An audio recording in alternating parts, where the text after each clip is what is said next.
now we have to talk about Karl Anthony Towns and the Minnesota Timberwolves. This is a little bit of a heavier topic. Karl Anthony Towns had a throat infection, and he was stuck to his bed so much he lost 17 pounds and couldn't even walk for a period of time.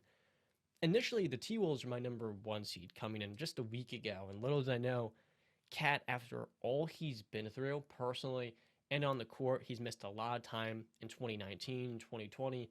He has another setback that he has to overcome. And for a team in Minnesota that just went all in, they go out and get Rudy Gobert, giving up 5 first-round picks in the process. They have Anthony Edwards going to his third season. Much like Ja last year, we're expecting them to take that entire level up as a group. This Timberwolves team doesn't have time to just figure this thing out because Rudy is already 30 years old, and there's a level of expectation that comes. Like you guys said with the Nuggets, the T-Wolves aren't just in this to make the playoffs. They have to show a stride this year, as Gobert is probably in the exact best or last. This is the end of Gobert's peak. You're never gonna get a better Rudy Gobert than now. I'm gonna ask you guys. This is your second team, I would hope, but what is your X factor this year with the T-Wolves if it's not Anthony Yeah, Edwards? yeah. They're my second team right now by almost by default because the other three teams are kind of I mean OKC has made some strides, but they're not ready yet. Uh, yeah, I like what you said. I mean Anthony Edwards, I'm big on him. I know you two are both big on him, especially you, John. You think he can be an MVP caliber player, if I'm not mistaken. Um, D'Angelo Russell, he needs to be more consistent as their starting point guard. Karl Anthony Towns, prayers go up. I hope that he can get on the court and healthy. I know he's been dealing with a lot since the pandemic started. I don't need to list everything, but he's been going through a lot on the court, off the court. So, prayers up to him. I'm pretty sure I saw a report that he just started walking last weekend for the first time in a while. So that's a little scary. They're going to have to ease into him. But talking about strictly basketball, the Rudy Gobert move for me, it still is one of the most like shocking moves to me. Like 5 first-round picks and players is just out of this world for a guy who can't give you anything offensively by himself. It's just ridiculous. I'm not that high on Minnesota like John is. I do like their team. They're a playoff team, but I don't think they compete with the high end teams in the West. My X factor is,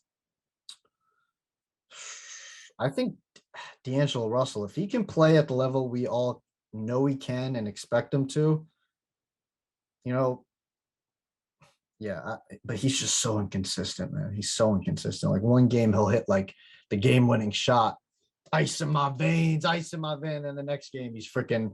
Where is D'Angelo Russell? Is he even playing? It's just too much. Last year, he averaged, I think it was like 9 points in the playoffs and shot below 30%. Yeah, yeah, it's abysmal. Yeah, It's worse than James Harden. that's not going to cut it. Oh, no, it was, my apologies. It was 12%, 33% shooting. That's even worse than Harden. Oh my Or no, god. 12 points per game on 33%. Yeah, still terrible. For me, I came into the season very high on the Timberwolves, and like John, I think Anthony Edwards' potential is through the roof. I think this is a future MVP candidate for years to come. So I'd still see this Minnesota team finishing pretty high once Cat gets his feet under himself and he gets the ball rolling.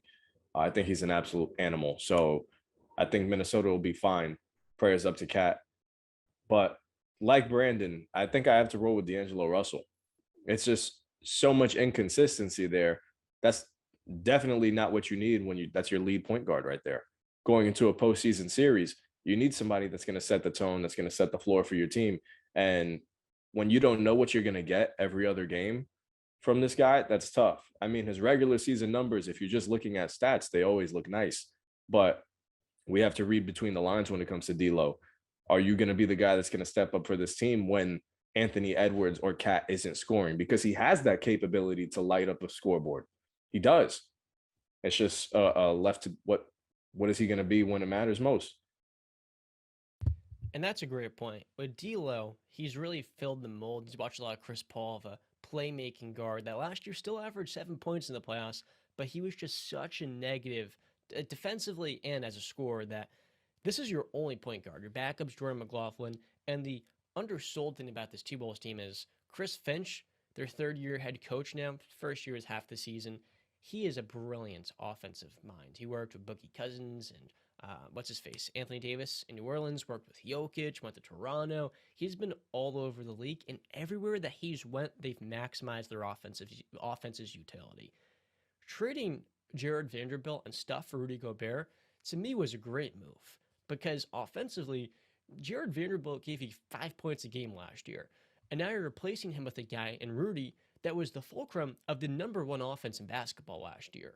The Jazz were able to build a unit around his limitations as a post scorer, and he's not Bam Adebayo, let's say, as a versatile scorer, and they had an elite unit because of Donovan Mitchell. Anthony Edwards is not far off from Donovan right now, and that is without an in-between game going to year 3.